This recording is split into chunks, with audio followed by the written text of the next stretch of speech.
Hello, everybody, and welcome to the Creative Insider podcast number 65 with me, Georgi. In today's podcast, I had the pleasure to talk with Maria Touloupou. Maria has studied architecture in Birmingham and Brighton, ending up working for the cutting-edge architectural office of Zaha Hadid Architects.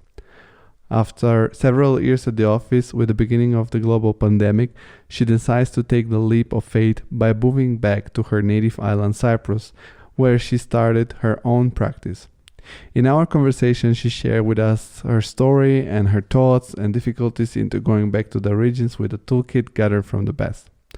But before we start the conversation, I want to thank you for listening to this podcast, and I want to remind you that if you want to support us, you can do that for free by subscribing to the platform you're listening to and leaving a good review or rate if possible.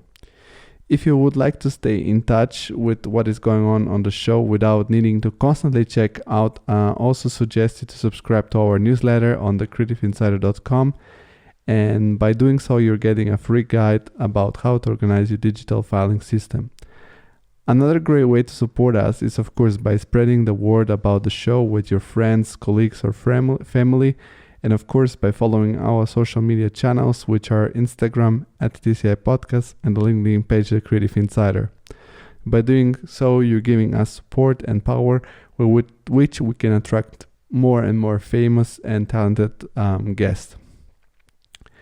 And of course, if you really want to help our show, you can support us with a small economical contribute up to $5 a month or the wish amount from you on Patreon. So as soon as possible, when you subscribe, we'll be creating some perks for all our patrons. Enough with introductions. Thank you very much and enjoy the conversation with Maria Touloupou.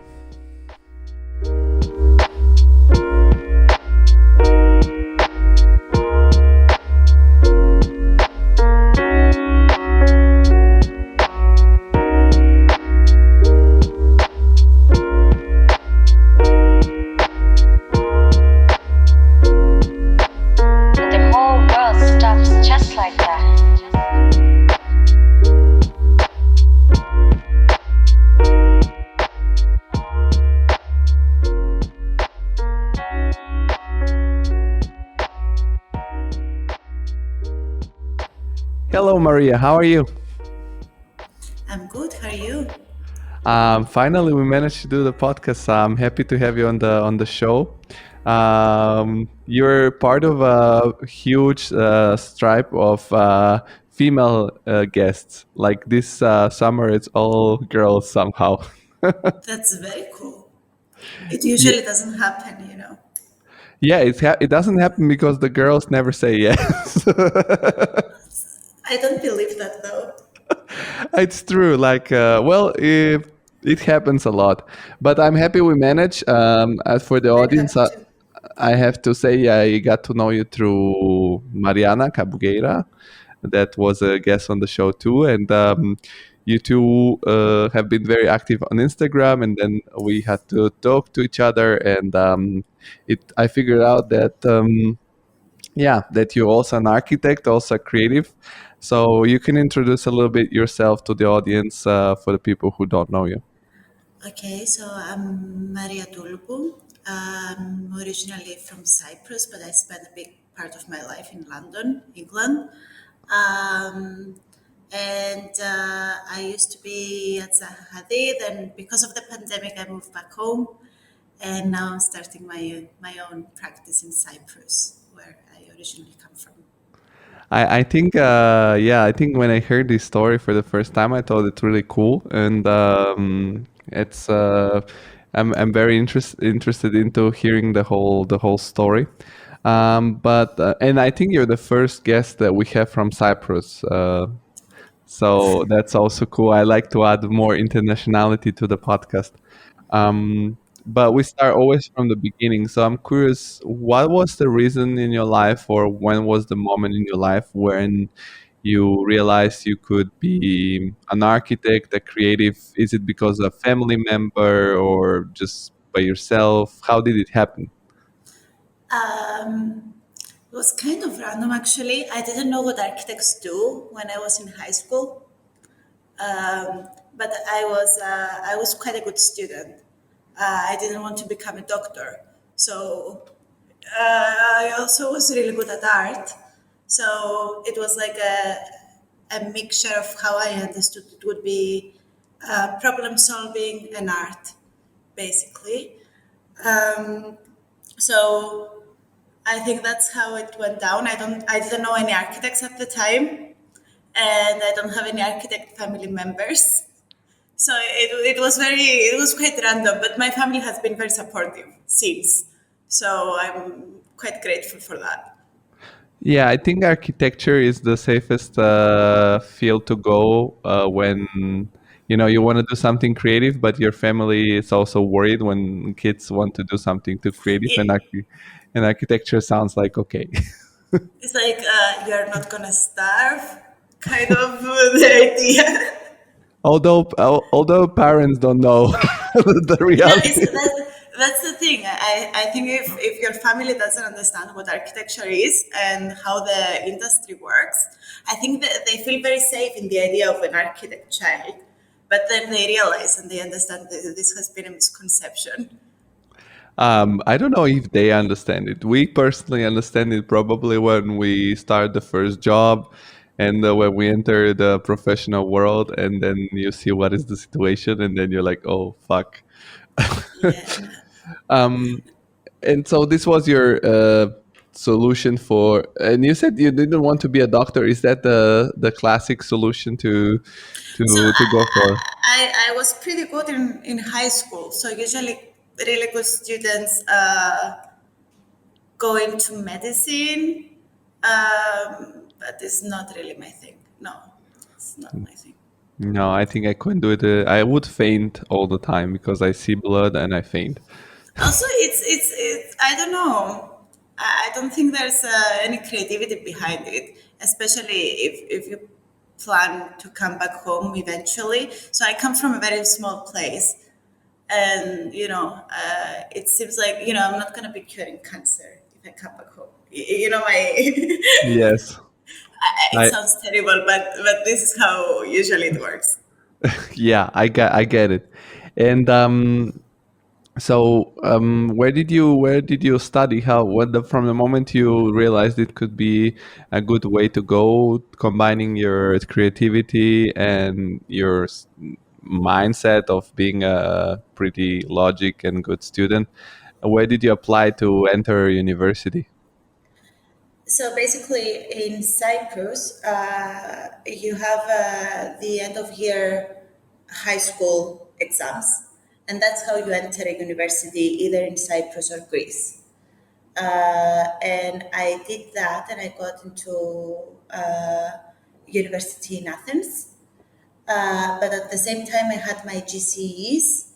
So I also applied in the UK just to be like a plan B solution, basically.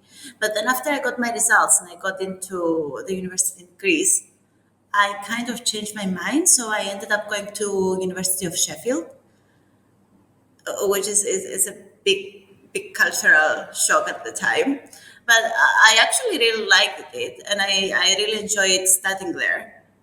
Um, and then that's how kind of how it started. So I was in Sheffield, and then I did a year in practice in London, and then I did my part two in University of Brighton, and then I did another year in practice, or a year and a half mostly, and then I did the DRL in London, and yeah, But I like that you said that the UK was your plan B. Like it's nice it to hear was.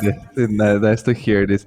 And you mentioned it was a cultural shock. In which way was a cultural shock? Like personally, your personal life going to live in England, in the UK, because it's very difficult, like or different the culture. What were the It's cultural shocks? um, so it was very different. Also, the people were different. I was 18 when I left home, right?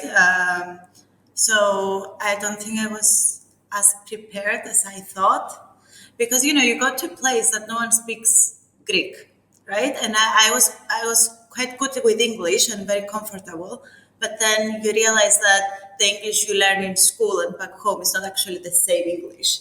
So it was quite tough. And also, it was back in 2008, and Sheffield is no London. So it was also a bit. I don't wanna say racist, but it was a bit.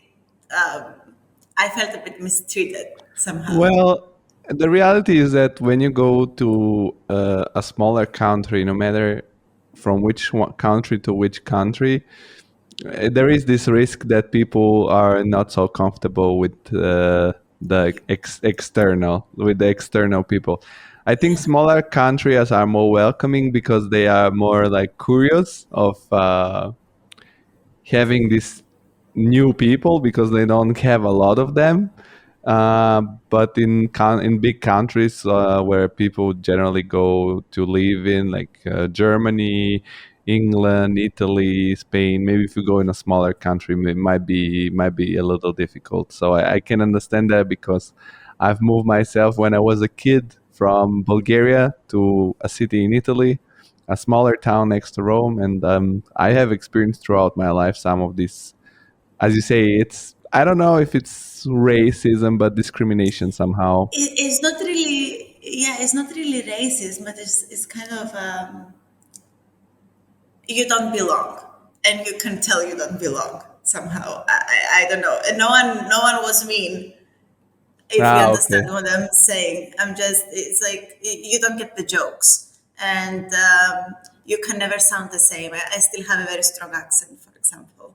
I cannot lose it. There's nothing I can do about it. Yeah, that's a part of going abroad. But you mentioned that when you were finishing high school with your results, you could have gotten into the University of Athens in Greece. But I'm curious, like, how does it work, this relationship between Cyprus and Greece? Because officially they're two different countries, right? Like or Cyprus somehow belongs to Greece. No, no, we're two different countries. We used to be one country, and then we got independent in 1960. After we basically after the Commonwealth collapsed, it was a choice of either connecting back to Greece or becoming independent, and we became independent. But still, the relationship between the two countries is very close. So there is this deal that they have the Greek exams. We don't have to do those, but they're kind of reserving a few places in each university for Cypriot students. But these are actually quite hard to get into. Like you need really strong marks, basically. And how was, is there still some relationship between Cyprus and the UK or not really? Like then you didn't have any advantage to go there. No, not really. I see. You need is for British universities. You need to follow their system. So basically, you need to do your GCEs outside of school. So this is not part of our school system, and you need to provide a proof that you can speak the language and write the language proficiently. And also for architecture, you need to provide a portfolio or a GCE in art, and usually good universities need like three GCSEs with A plus. So that's also tough. Can you explain to the people what GC stand for? Because Oh, it's the basic level of exam that British students undergo okay. at the high school level. So you have like a GC in maths, and then based on that, you get into a college or a uni.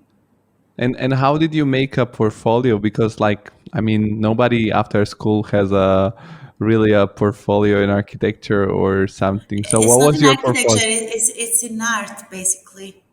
And what So was you your need to have portfolio? like. So I was doing schools in Cyprus. In Cyprus, finish at half one at lunch. because the weather doesn't really allow to have classes over lunch. It's very hot. So basically, I was doing after school lessons privately. And you learned how to draw, basically. Yeah, I was doing drawing in school as well because that's also part of the Greek exam. But then you kind of want to do so. The Greek exam is more technical, if I can say that. But then for your portfolio for a British university, you would want more creative and artsy stuff. And I'm curious, was it very expensive to move from Cyprus to the UK? And like, did you need to start working there, or did you have So some support from your family? I had scholarships basically at the time, so it wasn't very hard. Also, the fees for European students at the time were quite low, around 3,000 probably per year. Now they're triple the price, so that's why I'm Okay. saying at the Okay, that's at the time it was pretty low. So my scholarship was covering my tuition fees, and my parents were supporting me through the living expenses. um, how did you get into this scholarship? Did you apply extra for it, or how did it work? So no, it was a scholarship from Cyprus, and that was based on academic credit. You must have been really really smart. I was really good in high school. I was really good. Nice. I'm like not surprised, super like impressed, so to say, because I have been also pretty good in high school, but never managed to get one of those scholarship. So like wow. And how was the university itself? Like how did when you started studying the university and architecture, were your expectations about what architecture is covered, or you were quite surprised because you expected something different?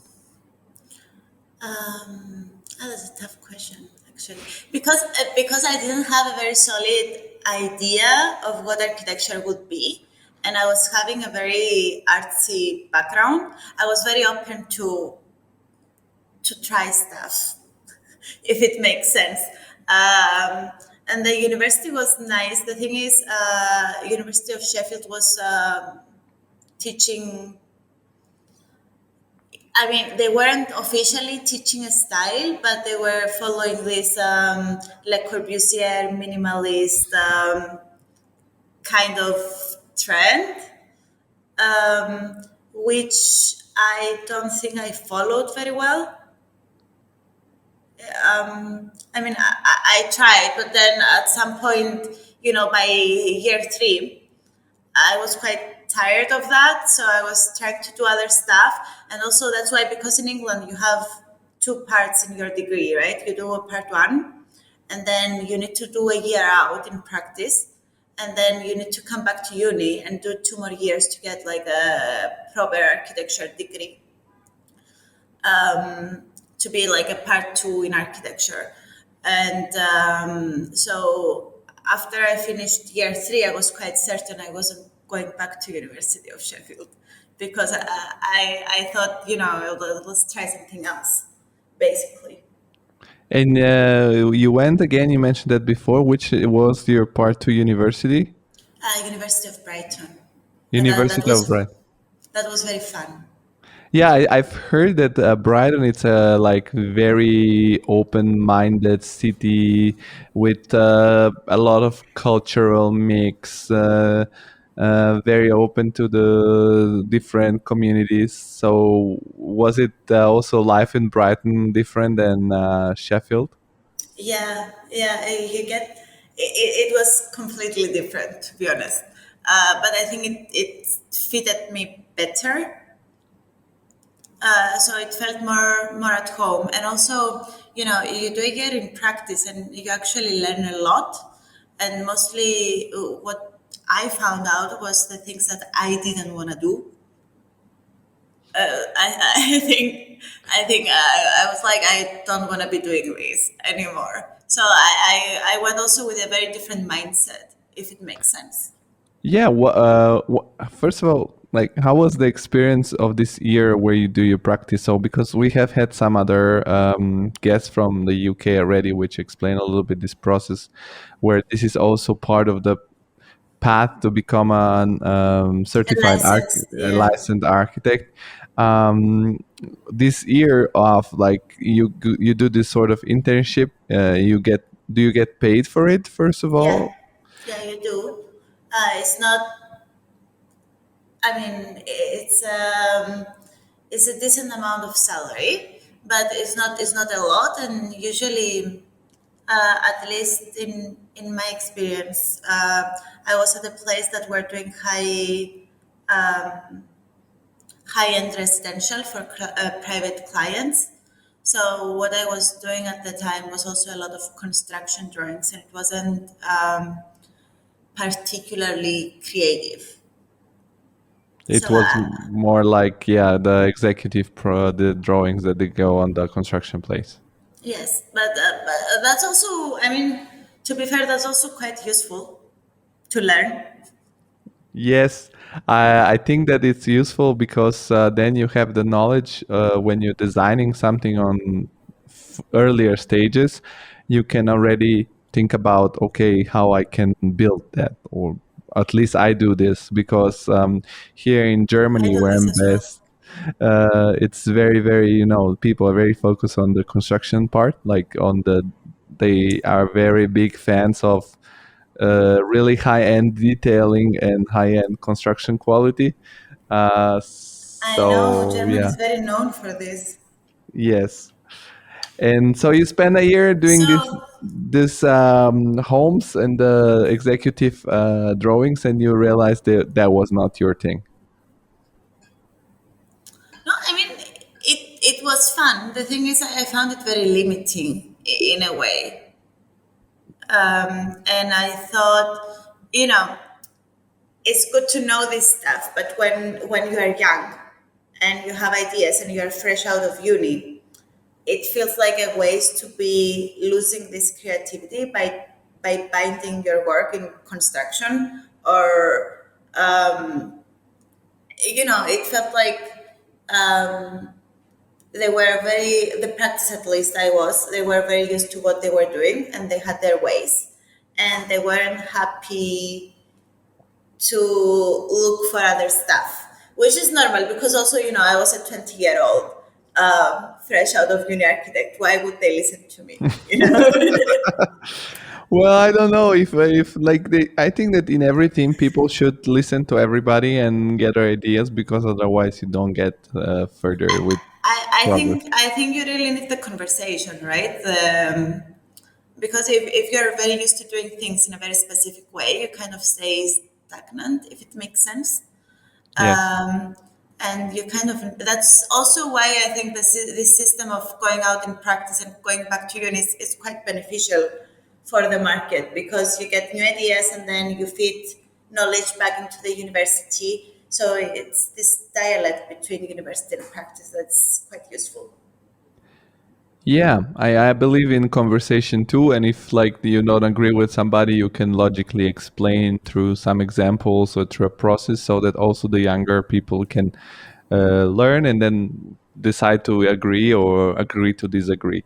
But when and then after, what mindset you had when you started your second adventure, so to say, in Brighton? You have gathered some experience from this professional practice, and you went into a new university with a different spirit, so to say, than Sheffield. And what was your so to say purpose for the second part? Like you wanted to become more a designing architect, or what was your goal? Yeah, I think it was more to explore more and me be more open. I also started developing an interest in I don't know, robotics mostly, and I was playing with a bit of code, and I wanted to explore more basically and learn more. And I was learning a lot of software at the time by myself. I think I developed this interest of being very curious about what else is out there other than construction drawings, basically. And I think it was a very good time for me creatively. The first year I didn't do very well in uni, to be fair, but I learned a lot of stuff by myself. And then the second year, I had to finish a thesis. That's a year-long project, and that was based in Rome, basically. Where I'm sure you've been in Rome, Yeah. of course. For So 15 years. yeah, exactly. See. So when I visit Rome, it's very interesting how the city center is full of monuments and ruins, and these are actually not really used. It's not used space. It feels like it's an abandoned space, and it's just for tourism. And I thought it was very interesting because we have a lot of these spaces here at home as well, and in Greece, which I'm very familiar with. So and then you go to the outskirts of Rome, and it's a different Rome. At least that's what it looked like to me, and I was visiting. And so my thesis was about how you reimagine these monuments in an actual city scenario, and how can they be used and reused without being destroyed. So that was basically the idea Well, of my thesis. that sounds very interesting. And I'm curious, you said in the first year, I think for like you said you were learning a lot of softwares and experimenting with coding. So I'm curious, what kind of softwares did you experiment with, and how did you uh, tackle the learning process? Because I mean, from the conversation so far, it emerged that like you're quite smart. Like you were like very logical also in at school. And I'm curious, how did you approach exploring these new softwares and coding? Like, did you have any knowledge about it, or just did you start it from scratch? And yeah, what were the experimentations with? Not really. I mean, I started from Max. Basically, I started using 3D Max back in my part one, and 3D Max and V-Ray for rendering. I think that was part of me trying to submit renders, basically. And I didn't know anything at the time, and so I was looking at a lot of YouTube stuff. But then when you get into the YouTube, it's like a loophole, right? So it shows you a new video, and then you know how that you can actually script it, Max, and you can create your own buttons, and it actually becomes a lot of fun because you don't realize. I didn't realize that Max had this kind of functionality at the time.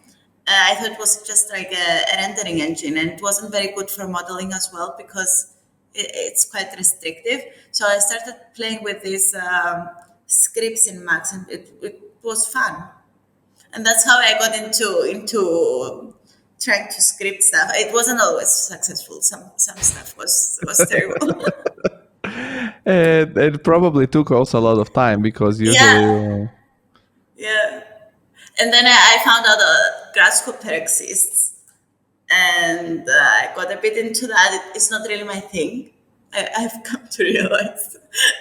But I mean, it was fun. It was a lot of playing around. As I said, I didn't do well, but I learned a lot of stuff.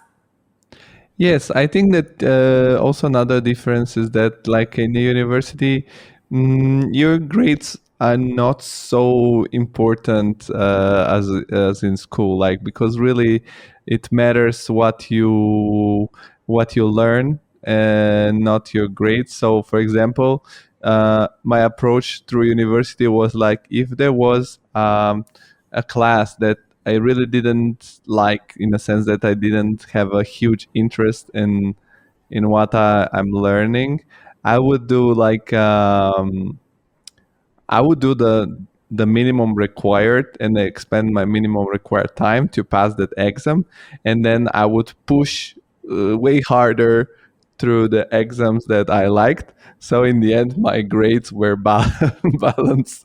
So I would have some very good grade and some little sucky. And the most thing I sucked at was mathematics. So there I got like the really basic mark, and that was for me a big success. Um, and then Congratulations. yeah, I managed to pass that exams. For me was like crazy, because I come from a school of art, so I didn't have so much mathematical background. And So wait, I'm confused. Where? So you studied in Italy yes, I or in studied in it. Germany? I studied in Italy, and I'm graduated from the University of Rome La Sapienza. But during my third year, I felt stuck in Italy because I thought here I don't see any people like thriving after they finish university. So I should try to go in Erasmus abroad, and I came to Germany. And then after 4 months or so, I found my first internship, and then I managed to prolong my Erasmus as long as I finished all the exams here. And then I stayed working as an employee in an architectural office and did my thesis with a professor in Rome. But I stayed here and I did it like after work or in the weekends. And I managed to stay here because I wanted to continue my professional career and gather experience, so that when I for me in the end, university was just something that I needed to finish. It was like I did a nice thesis because I wanted to do it for myself, because it's something that represents you. But for me it was more like a hustle, just because I needed to finish. I was already working, and for me that was more interesting because I like the that what you design is getting built, and you have like it's a little different. It's I always say for me school was like a driving school, like they teach you how to drive, but when you go to drive yourself, it's a little different.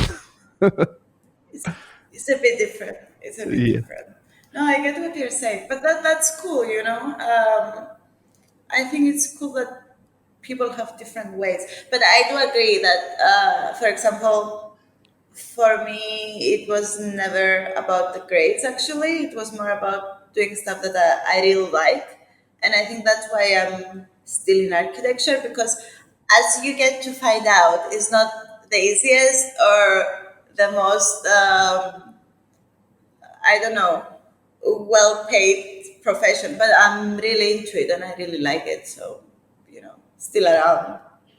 Yeah, like also sometimes you have to be aware of what you like and where you want to go in professionally. But I don't know how did you are you patient or impatient with these things? Because for example, I'm very like I try to be stoic. So when I for example, I know I want something, but I find myself in a different situation, and I'm not somebody that jumps off everything to move.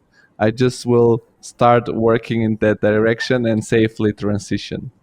How do you when you want to change something, do you do it out of like suddenly, or you also try to plan it more? So I'm trying to plan, but usually what happens is that it happens suddenly. I don't know if this makes sense. It's like, so it's like having, so for example, before I left Zaha, I knew I was leaving Zaha for about a year. I knew I wanted to get my own place eventually, and I knew I wanted to come back home. But then it was like a thought at the back of my head, and then I was waiting for the right time to do this. And then when the right time appears, the opportunity appears, you kind of jump into it, and that's how I usually do stuff. Yeah, but with that's more or less the way I do things too. But yeah, I have this sort of procrastination period where I'm like thinking, let's wait a little bit more, and then at some point I'm like, okay, waiting and stop, go for it. And Yeah, that's the thing, because the more you think about it, the tougher it looks. Sometimes you just need to jump. yes, you need to push yourself. Um, and you graduated at Brighton, then you did another year, like second part practice, right, to become architect officially. Yeah, so basically, I did, I think it was a year and a half or something in a practice in London. They were mostly working on educational projects, so it was mostly schools, and they had some healthcare projects as well. And after a year, you can get the registration with the ARB in England, and this is what I did. I didn't do a RIBA Part 3. But honestly, I was very bored with my job, and that's why I left it and I went back to uni. So you worked there for a year and a half. Was it a big office? Was it a big It practice? was it was a medium-sized office in London. It was like around 30 people, which is medium-sized for London. Yeah, that's also for Germany. It's like a small, middle size. And how was life in London? Like after living in Sheffield and Brighton, um, like moving there, a part of professional wise, was it a different experience? Were you enjoying the city more because it's bigger? I mean, London has also a lot of events, a lot of museums. Yeah, no, I was traveling to London quite often before that because also Brighton is like an hour ride of on the train. So I was very comfortable in London and I knew the city very well. So I wanted to move to London. It just happened. I really enjoyed being in London, actually. I still love it very much.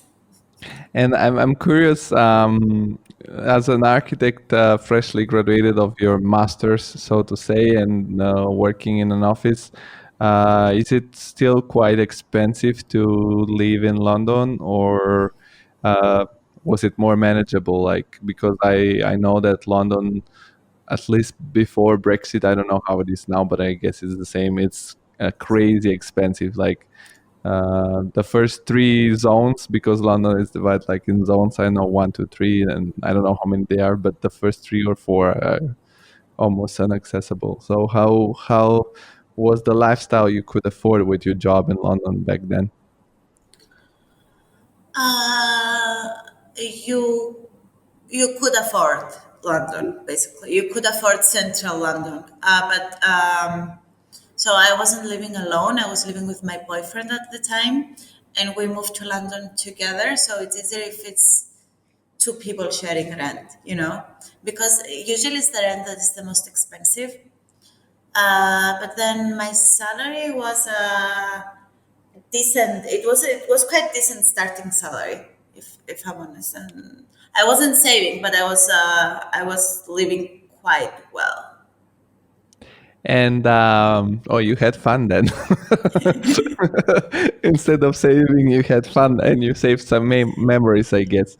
Um, and then after this year and a half, again in the real world, you got a little bored. And how did you find out about DNR, and how did you access this? For the people who don't know, DNR is like a sort of a post master degree or course It's a into. postgraduate degree Yes. at the AEA. I mean, I was familiar with the work of Theos Spiropoulos, who is the director of the program. Hmm. Um, and so basically, I was considering doing a postgrad because I like uni, so I knew I eventually wanted to go back somehow. I didn't know what I was gonna do, but then the more I was looking into it, the more interesting it got for me. And DRL is quite expensive, actually. So we were discussing in my family and with my boyfriend at the time how if this is a good idea because you actually quit your job to go back to uni at 25 is a bit unconventional. Um, but then everyone was super supportive. So I applied, and I wasn't expecting to get in, to be honest, but I did, and then kind of worked out. Did you need to again to apply with a portfolio? Did you go check it? Because Mariana, in her story, she told me she went to a sort of an open day and check it out. So How was your approach? I knew a guy that was at Zaha at the time. He's a friend from Cyprus, and he did the DRL. So when I wanted to go to studio, I asked him if he can take me there. So we had a quick walk in the studio. I was living in London already, so I was familiar with where the AA was, and I was actually visiting the bookstore at the AA, which is quite a fun bookstore. And it's central London, so I was aware of events happening and going on there. So I applied with a portfolio. They were requesting, it's funny because they were requesting a 10-page portfolio.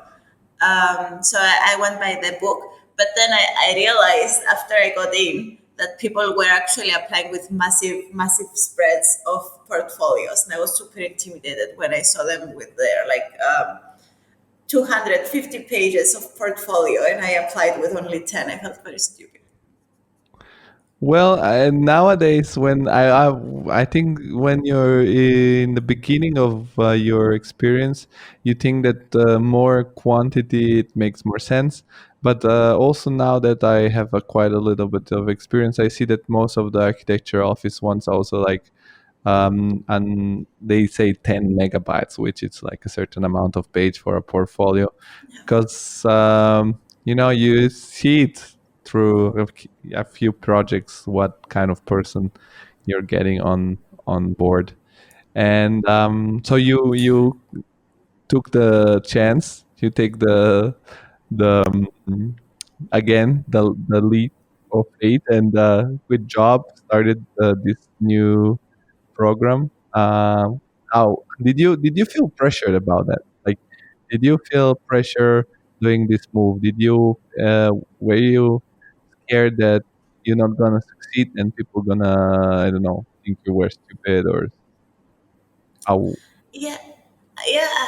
At the time, I was feeling a lot of pressure for many reasons. So basically, living in London is it's very tough if you don't have a salary or if you don't have support. So basically, I had a bit of support from my parents and a lot of emotional support from my boyfriend at the time. But I had to work during DRL, and that was very difficult to do, basically, because so the AA gives opportunities for students to work a few hours in the week. I think it's like 12 hours in a week. So I was doing that, but I also DRL is very tough as a program. So basically, what you do is a 10 to 10 schedule every day, 7 days a week. So Yeah, and you also have a team. So if I'm not around, I'm letting down my team because I need to be working as well. But my team was super nice about it, and everyone was very understanding. I see. And what was the topic of your team, and how was the learning for you at the school? Like learning this new. I know that you learn a lot of the parametric design, so to say, or computational design. Your background of experimenting by yourself, was it helpful? How was in general your experience with the teaching process and the team? Um, it was good. I really enjoyed. So we chose Rob Stewart Smith Studio, which is basically additive manufacturing with drones, and it was very interesting to me, not because it's applicable at the time, but it teaches you a certain mindset of how these things work. So it's a bottom-up approach. Basically, you write the rules, and then what comes out of these rules is your final product. And we did a lot of coding and a lot of experimenting with the material and a lot of experimenting with the drones. I don't know, did you lose me some? Maybe I'm not explaining this correctly. No, you are explaining it correctly, and I'm curious, like, what was the topic of your project with your team? What you were supposed to design in this? It's a So what? it's a year-long program, right? Yeah, it's a 16-month program.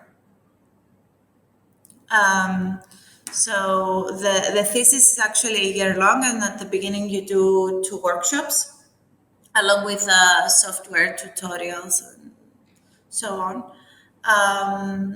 So our thesis was how you can navigate and build in caves.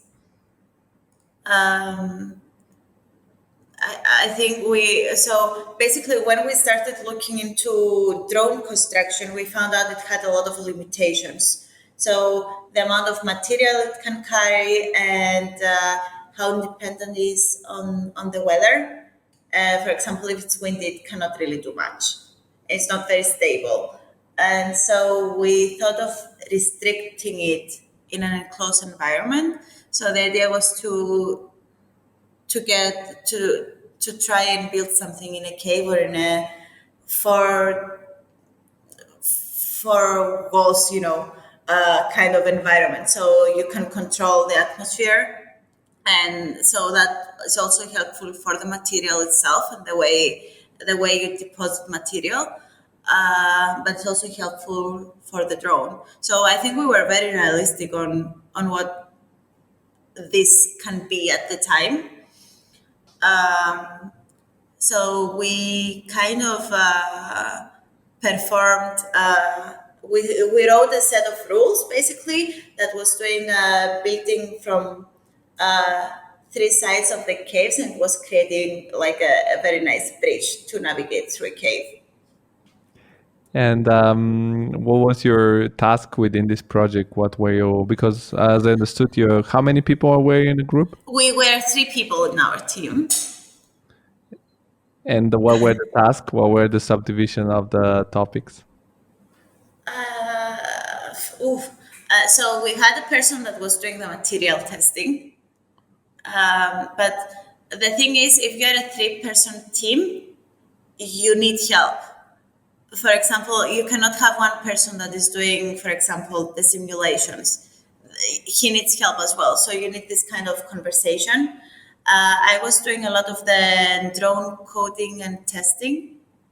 But also I needed help because these things need to be recorded and presented in a way. And so it was usually 2 people working on a specific task. For example, I wrote a bit of the simulation or ran a bit of the simulation for the simulation basically. And I helped with a bit of the material stuff as well. So I felt in our team was quite, it was a lot of collaborating, I think, in this stuff. But did you need to do a real experiment with a real drone, or Yeah, we did.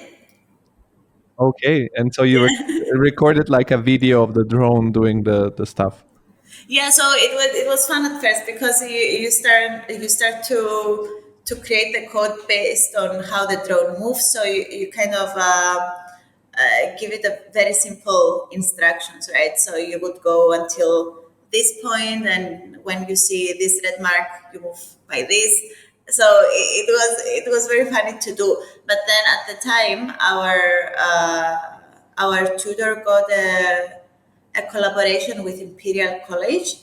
So they were working on the same task.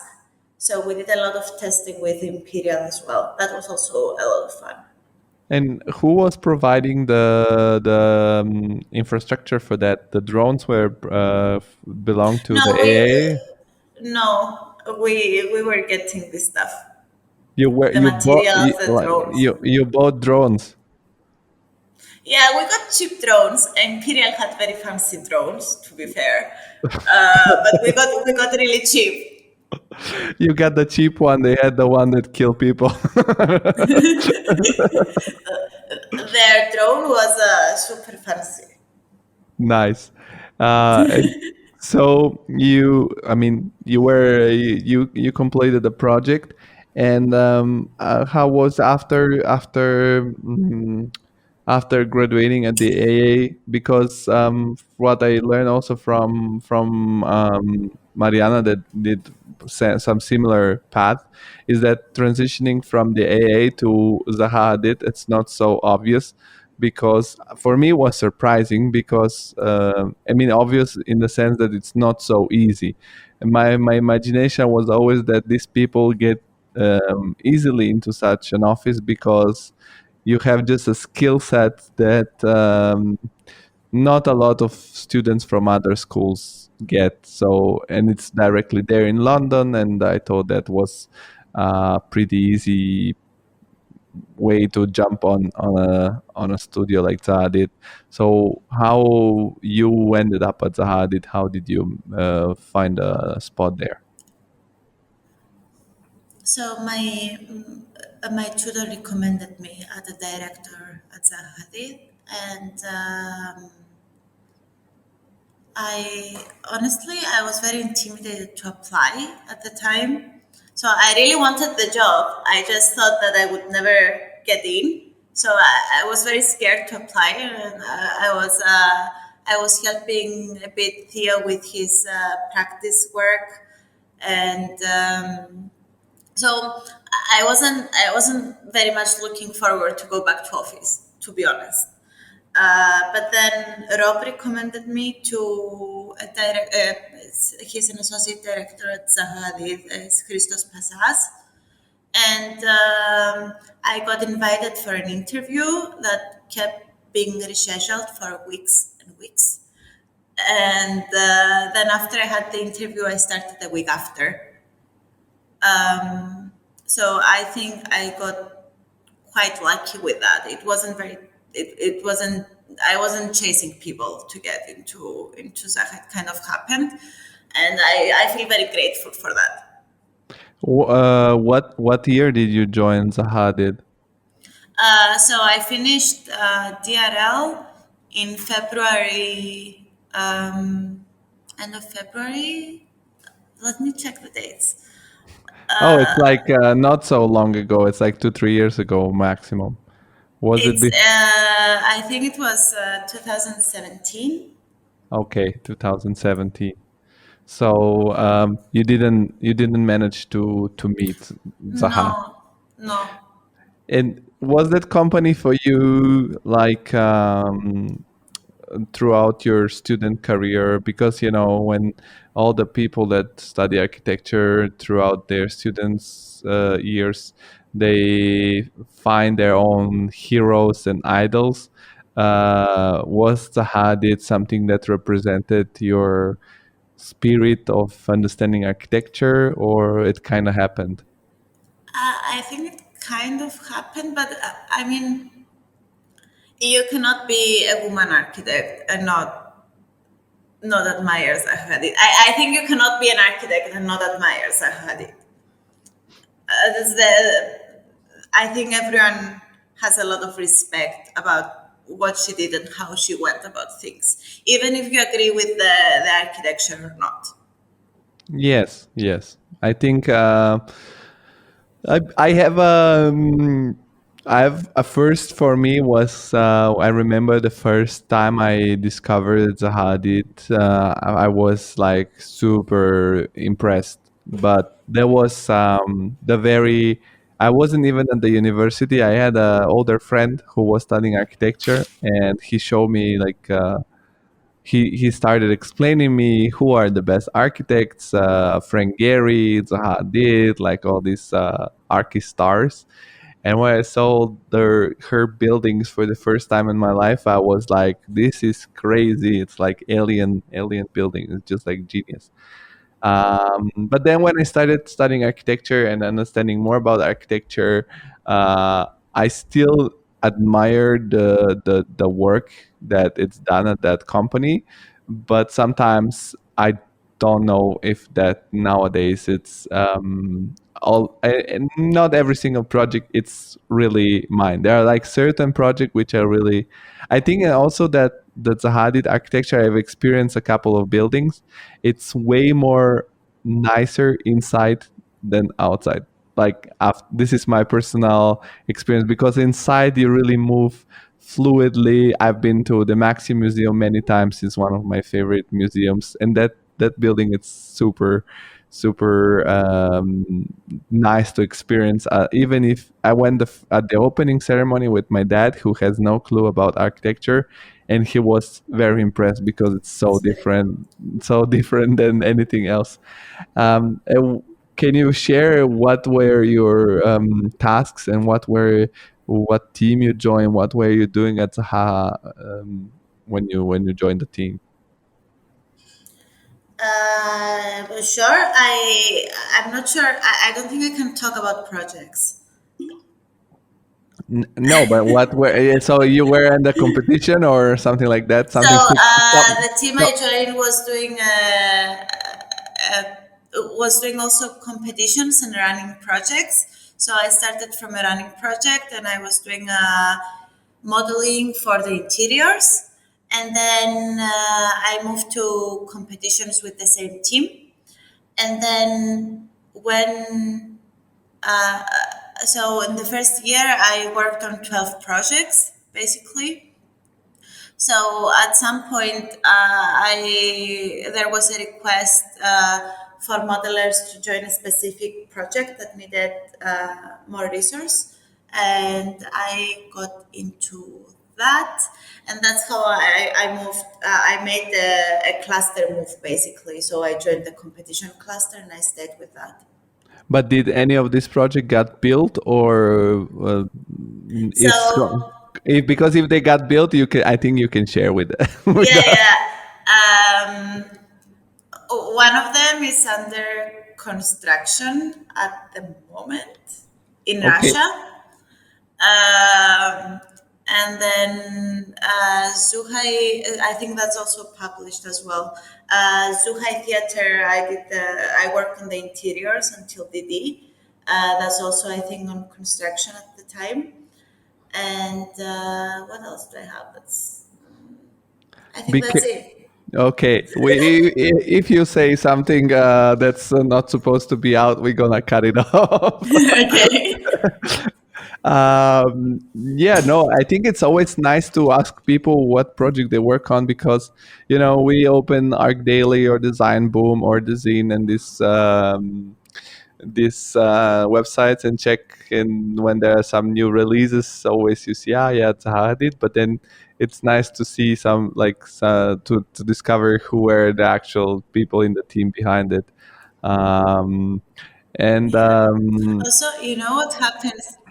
yes, Sorry to interrupt you. no, But go what for it. happens is sometimes the team changes quite a lot. So from competition till DD, and then when you move to construction, the team changes so much that it's actually a lot of people putting bits and pieces into these projects. Yes. Even a tiny mark. And was it your working experience at Zaha Hadid very different than your previous experiences? Like, you joined Zaha Hadid, and was it way different than what you have done before, or how did you feel it? Well, so it's. I think the office is a special place. At least it's very close to my heart. But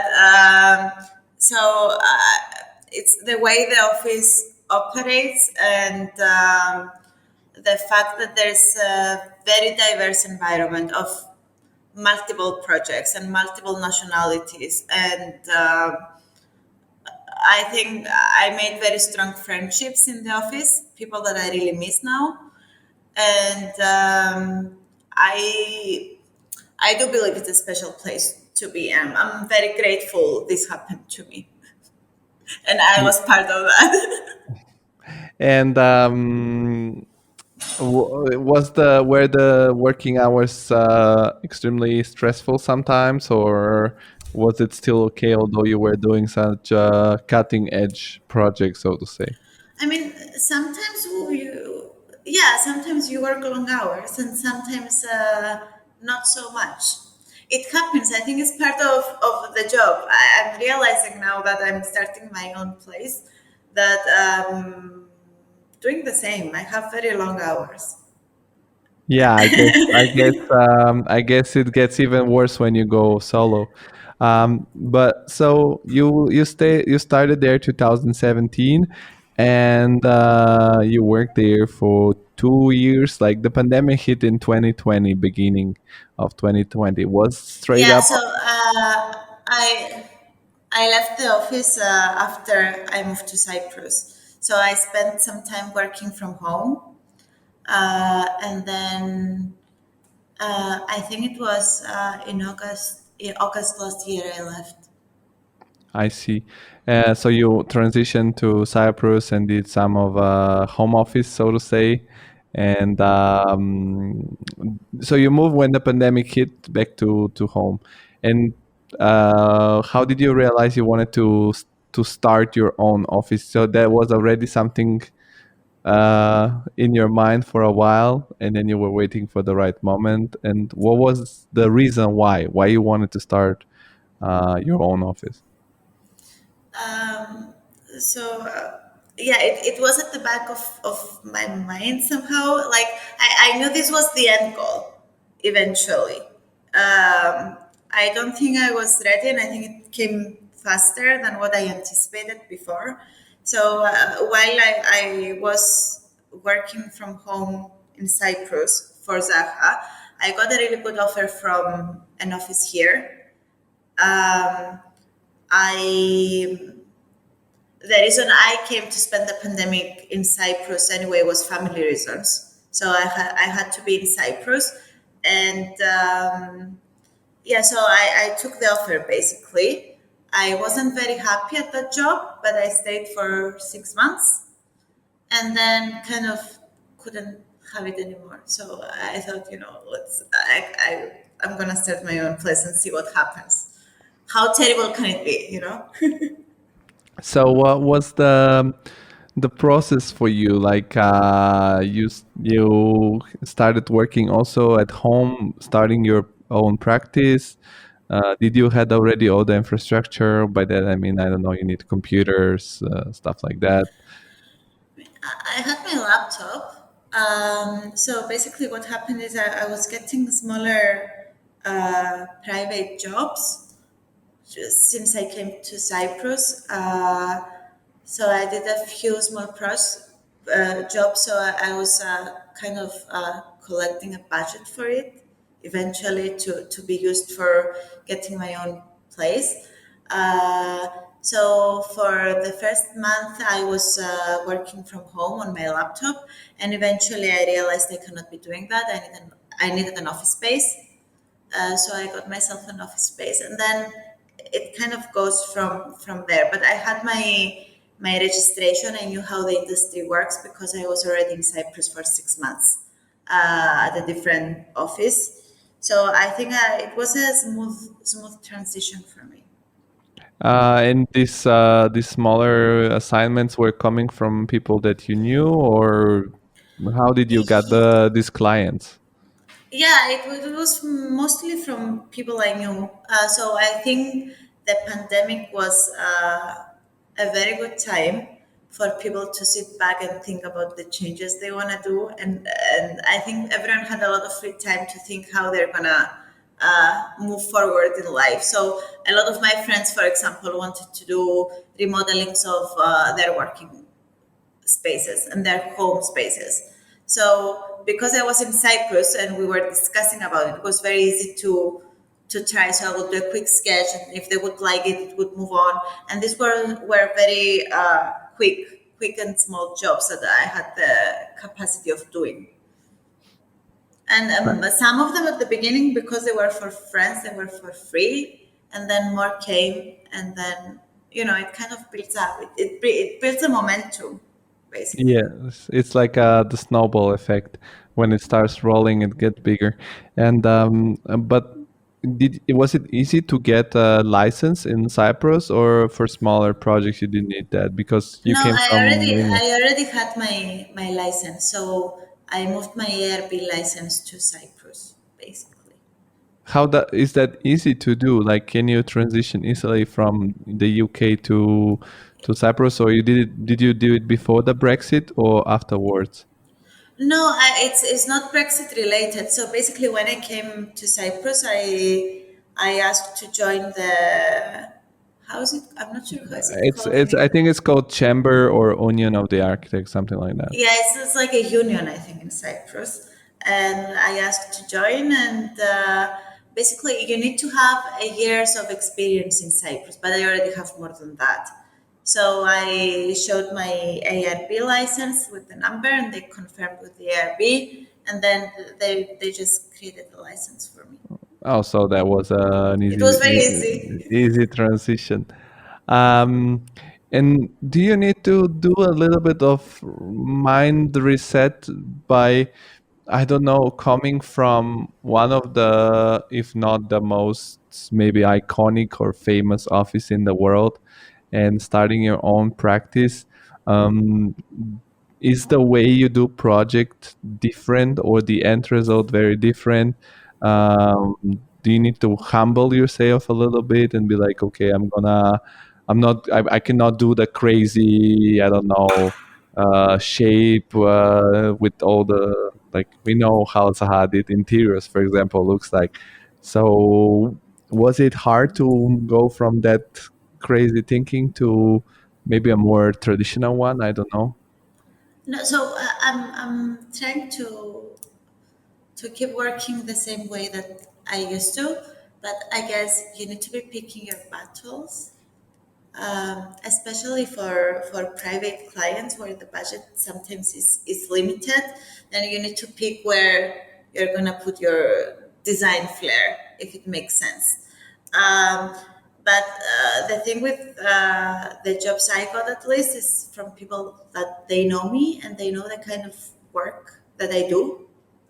So I think when they came to me, they were looking for that. Okay, so yeah, I understand you're trying to establish sort of your own um, brand, so to say, and you also try to be picky under what you're signing, what you're putting your name behind of. And what are your current kind of projects you work on now, if you can share? Because now you're the boss, so there is no non-disclosure agreement. You can disclose whatever you feel like.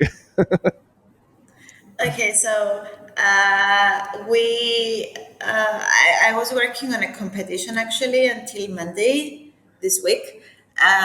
We just submitted, and that was with a group of friends. And that was very intense and fun. Uh, and besides that, ever since I started, I've completed 6 projects. Um, 3 of them are residences for private clients. One of them is a remodeling. And I also did a facade design for a office building here in my hometown. Which And it's been busy. where do you live in Cyprus, by the way? I come from Paphos, so Paphos is a city on the coast. It's the smallest city of Cyprus. Oh, how is the local economy of Cyprus? Because I mean, I have the knowledge that Cyprus is sort of a offshore European country because a lot of tax stuff happens there. We're Uh, considered the tax paradise, no? yes, yes. So I guess for you also it's nice to live there because it's nicer for taxes maybe than the UK. Yeah, it Um, works. The rent it is cheaper as well. The rent is cheaper. Okay. Um, yeah. So, how is the local economy for architects? Is it hard to find a job as an architect, or to find jobs, or is it quite easy and quite good? I honestly, I'm not quite certain yet. Also, I'm not quite certain of what the current how the pandemic actually influenced the economy. But usually, Cyprus has a lot of tourists, so there's a lot of construction going on. So I would say it's not bad, but it's not great. But it's still too shown. You know, it's a very fluid kind of period at the moment because of the pandemic. Yeah, I guess it's because I'm curious because usually southern countries like Italy, Spain, Greece itself, it's been tough the last few years, or at least since I am in the field, it's been very very tough. It's tough. You know, it's funny because I know a lot of international people that I've met in London, basically, and I think everyone has this idea that the industry is very difficult back home, wherever back home is. And everyone would like to be at home and practicing their job, but no one's actually doing this. Which Yes. it's a funny, I don't know. It's like you cannot be ambitious and practicing architecture in your home country. I think that's very sad. Well, in my case, I don't have so much a feeling of home country because I was born in Bulgaria and I grew up in Italy, and it's complicated. So yeah, I don't have this really feeling of where I'm from. I don't have this strong identity to completely identify myself as a citizen of a certain country. And the other thing is that when I moved to Germany, here it's so easy. It's really a lot of things that are struggle like bureaucracy and mentality. It's easy. So for me, it's like I say just it's stuff there, but I never say I want to go back to practice it in. Okay. So it's for me, for what I miss, it's the lifestyle and the people. But I know that if I go for a longer period of time, um, I'm gonna get crazy because I'm not gonna be used to it anymore, and I'm gonna need to get used to the whole local mentality. Yeah. How was that for you? Was it an issue to go back and reasset to the local environment, or was it quite easy? I think it was easy.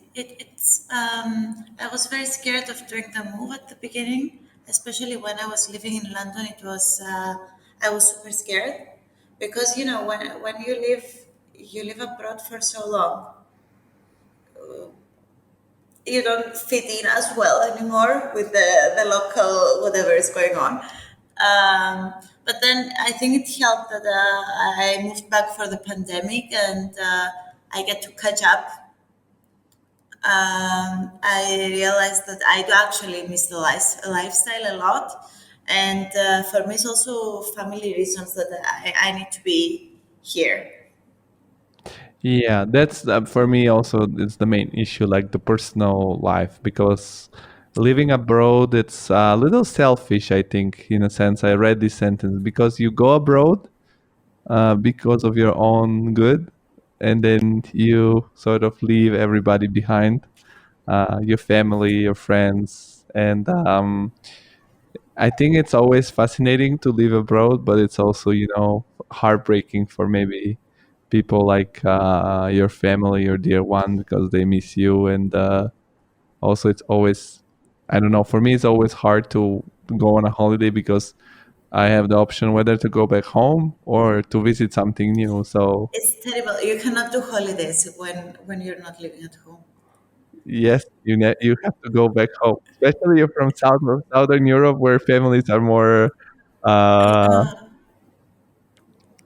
For me, culture shock here is how people interact with each other because uh, I think really the border between Italy and Austria, it's really the border of this culture where you go in the Northern Europe where people are very, I don't know, they have a different relationship with each other. They're not so close, not so open. And for me, it's still sometimes surprising to see how people behave. Uh, but everything, it's the best part of a country is also the worst part of a country. Like the best is that it's everything organized, but it's too organized. In Italy, everything is chaotic, too chaotic. So it's interesting. And do you have set for yourself some goals for your own practice? Do you have some, so to say, milestones along the way where you want to go through? Or for now, it's really let's go with the flow and see what happens? I think well, at the moment it's more about going with the flow and see how this develops. But so hopefully we will be launching our website and Instagram account by September when our first project is going in construction. So let's see how that goes. Le- uh, well, I told you that I'm gonna promote it also through the podcast and the Instagram account of the podcast. And what I always say to all the guests on the show is that when you guys come and participate for a chat, it's your first chat, but it's not the last chat. Like the first time is just to get to know each other, but in the future, if you have some news about something or you want to share something, every single guest is always welcome to participate again, and we're gonna have a different kind of conversation, which is more focused on what is going on and something new. So I really hope that your practice and it will be successful and the launch will be awesome. I like to conclude the interviews by creating some sort of small uh, toolbox of inspiration, and I ask all the guests if they can think about any favorite book, movie, song, or even a place, because we're architects, where you go back to gather some inspiration, maybe when you feel uninspired or a little low. I'm gonna disappoint. I don't think I have any.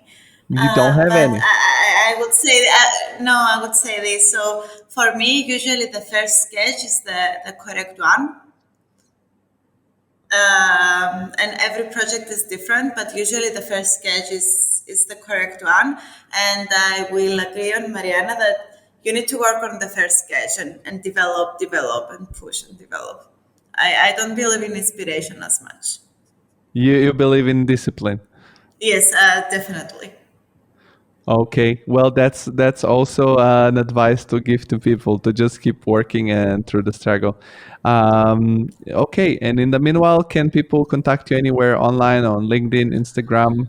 So I'm everywhere. I'm also on LinkedIn. I'm on Instagram. I'm on Facebook. It's Maria Touloupou. Um, yeah. I'll be putting all the links in the description so that people can reach out to you and follow for the big launch of your Thank you so official. much. Thank Uh, you so much. Thank you very much, and wish you a good end of the week. Yes, for you too. Thank you. Bye bye. Bye. The whole world stops just like that. Hey friends, thank you very much for listening to this podcast. You've been amazing.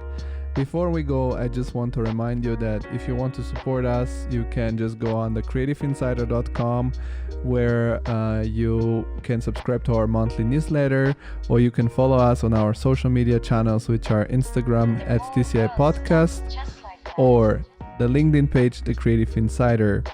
By doing this, you will have a bigger social media presence, which always looks attractive to more and more important guests. And So this is very fundamental. And if you really love what we do and you want to help us doing a better production, just click on the Patreon link below where you can support us with the wished amount of money you think it's okay for you. It's a monthly subscription, but you can cancel anytime. So thank you very much and have a good week, guys. Bye bye.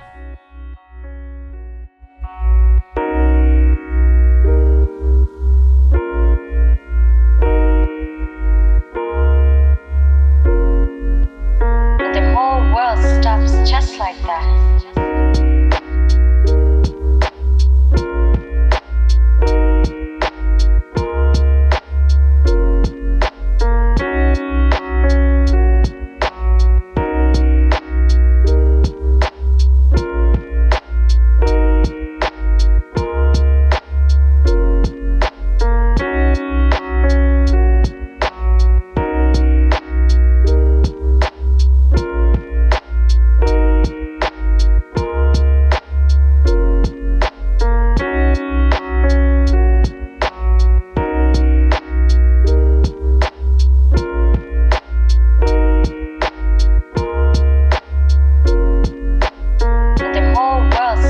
Just like that.